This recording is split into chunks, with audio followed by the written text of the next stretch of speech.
Hello students, welcome to विश्वेसु class. आज मैं क्लास 9th और 10th को षष्ठी के योग में और सप्तमी के योग में हम उपपद विभक्ति का प्रयोग कैसे करते हैं ये बता रही हूँ।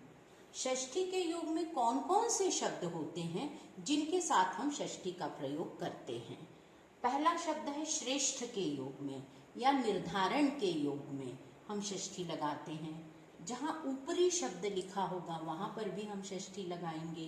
अधः, अधः मतलब होता है नीचे, ऊपरी मतलब ऊपर, अग्रे मतलब आगे, पुरतः मतलब सामने, पृष्ठतः मतलब पीछे, स्मरति मतलब याद करता है, सदृशी मतलब समान, और दया के योग में हम षष्ठी का प्रयोग करते हैं। इस टाइप के अगर आपको सेंटेंस में शब्द दिखाई दें तो आपको षष्ठी विभक्ति का ही प्रयोग करना है।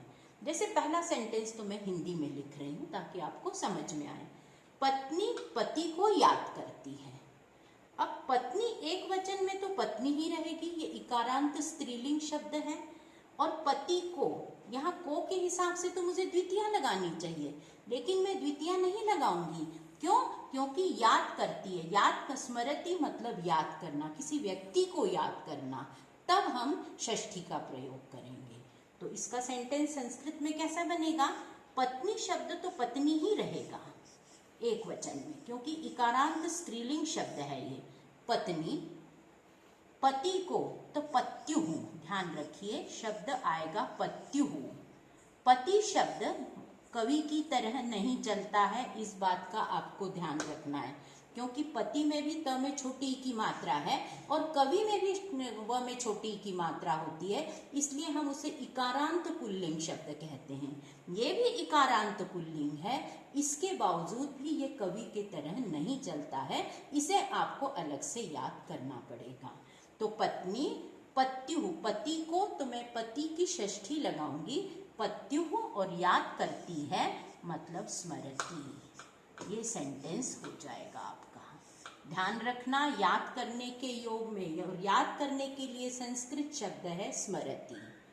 अगर हम किसी व्यक्ति को याद करते तब हम षष्ठी लगाएंगे, इस बात का आपको ध्यान रखना है। और भी सेंटेंस मैं आपको बताती हूँ, जैसे सदृशी। सदृशी का मतलब होता है समान।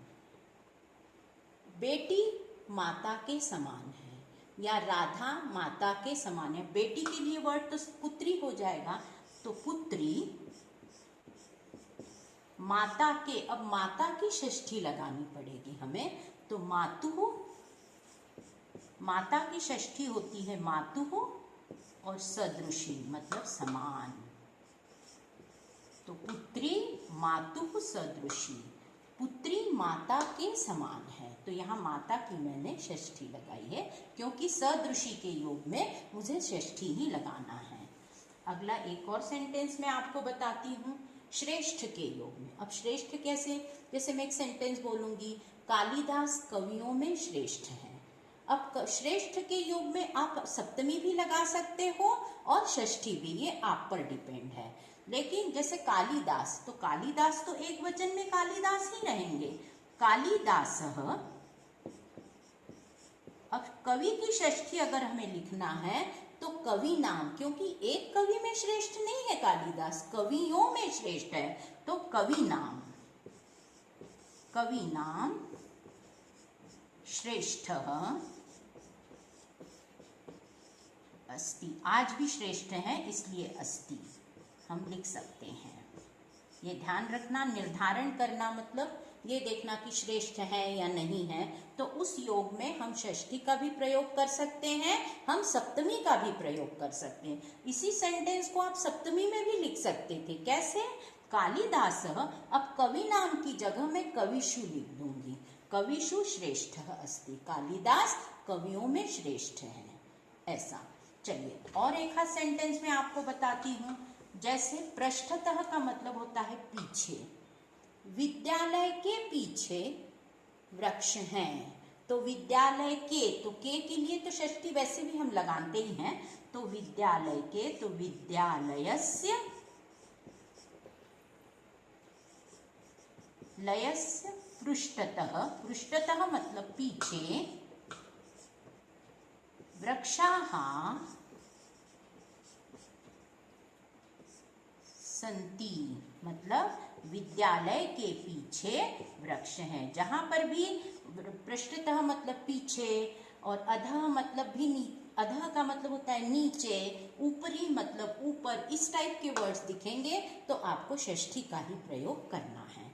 चलिए अब हम लेते हैं सप्तमी के योग में, पर वर्ड्स आपको ये सभी ध्यान में रखना है। अब हम लेते हैं सप्तमी के योग में हम कैसे उपपद विभक्ति का यूज करते हैं, वो कौन कौन से शब्द हैं जिनमें हमें सप्तमी विभक्ति ही लगानी है। जैसे मैंने आपको बताया था कि श्रेष्ठ के योग में आप सप्तमी भी लगा सकते हो। श्रेष्ठ मतलब निर्धारण करना कि श्रेष्ठ है या नहीं है, उसके योग में आप सप्तमी भी लगा सकते हो और आप षष्ठी भी लगा सकते हो। अब सप्तमी योगे, अब सप्तमी योगे में कौन कौन से शब्द हैं जिनको हमें ध्यान में रखना है, ये आपको बाय हार्ट ध्यान में, नियम ध्यान में रख लीजिए कि इस टाइप के अगर शब्द रहेंगे तो यहाँ हमें सप्तमी का प्रयोग करना है। इसमें भी आपका श्रेष्ठ के योग में भी सप्तमी लगती है, श्रेष्ठ के योग में सप्तमी भी लगती है और षष्ठी, आप दोनों का ही प्रयोग करोगे तो भी आपका आंसर सही होगा। फिर कुशल के योग में, अगर आप किसी कार्य में कुशल है तो वहां पर भी आप सप्तमी का ही यूज करोगे। पटु, पटु का मतलब होता है एक तरह से किसी इसमें प्रवीण होना, प्रवीण होना या प्रवीण होना बात एक ही है। पटु होना, ये इनके मतलब एक ही हैं। उसके बाद में है निपुण के योग में, निपुण होना भी वही है, एक दूसरे से रिलेटेड है ये शब्द। उसके बाद में है विश्वास के योग में, विश्वास के योग में भी आपकी सप्तमी लगेगी। और स्नेह के योग में, स्नेह धातु रहती है, स्नेह के योग में भी आपकी सप्तमी ही रहेगी। अब कैसे, जैसे मैं बोलूंगी कालिदास कवियों में श्रेष्ठ हैं, तो यहाँ पर मैं सप्तमी का भी यूज कर सकती हूँ, कालिदासः कविषु श्रेष्ठः अस्ति। मैं षष्ठी का भी यूज कर सकती थी, जो मैंने पिछले इसमें बताया है आपको। अब कुशल, वह काम में कुशल है, तो ये तो देखने से भी पता चल जाता है, सह कार्ये कुशलः अस्ति। सह कार्ये, तो कार्य की आपको सप्तमी लगाना है तो कार्य हो जाएगी, और कुशलः अस्ति। अब है आपका विश्वास के योग में, आप जिस पर विश्वास करते हैं उसकी सप्तमी लगेगी। जैसे माता पुत्र पर विश्वास करती है, माता, हिंदी में मैं लिख रही हूं पहले, पुत्र पर विश्वास करती है, विश्वास करती है, तो विश्वास की अगर बात है तो आपको सप्तमी ही लगानी है। तो माता तो एक वचन में माता ही रहेगी, तो माता पुत्र पर, इसलिए पुत्रे, पुत्र शब्द बालक की तरह ही चलेगा, बालक की सप्तमी बालके है तो पुत्र की सप्तमी पुत्रे हो जाएगी। और विश्वासम करोति, विश्वासम करोति, ये ध्यान रखिए आप। अब और एक आध सेंटेंस में आपको बता देती हूँ, जैसे स्नेह, स्नेह मतलब स्नेह करना, गुरु शिष्य पर स्नेह करते हैं तो गुरु शिष्ये स्नेहयति, गुरु शिष्ये स्नेहयति मतलब गुरु शिष्य पर स्नेह करते हैं, तो स्नेह के योग में भी आपकी सप्तमी ही लगने वाली है। तो आज मैंने आपको षष्ठी और सप्तमी के योग में हम उपपद विभक्ति का प्रयोग कैसे करते हैं ये बताया है। इसके बाद उपपद विभक्ति से मेरा अब बस एक आखिरी वीडियो में बनाने वाली हूँ, उसमें मैं आपको सेंटेंस और वर्ड्स दूंगी। उसमें अभी तक मैंने जितनी द्वितीया से लेकर सप्तमी तक जितनी विभक्तियाँ समझाई हैं, विभक्ति के योग में मतलब उपपद विभक्ति समझाई है, उसको मैं बताऊंगी। एक एक सेंटेंस लिखूंगी, वर्ड्स में आपको ऊपर लिख कर दूंगी और फिर बताऊंगी कि इसमें हम कौन सा शब्द डाल सकते हैं। तो चलिए आज के वीडियो में मैं आपको इतना ही समझा रही हूँ।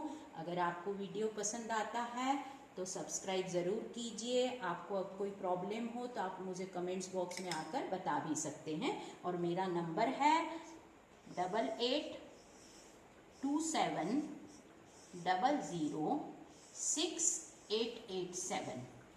आप मुझे कांटेक्ट 10 AM to 12 PM तक कर सकते हैं।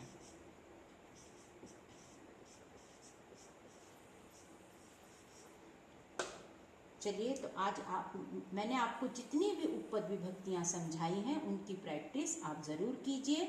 अब इसके बाद मैं इसी से रिलेटेड लास्ट वीडियो बनाने वाली हूँ। उसमें मैं आपको पूरे अलग अलग टाइप के सेंटेंस दूंगी और वर्ड्स दूंगी और बताऊंगी इनका यूज़ हम कैसे करते हैं। तो चलिए, थैंक यू।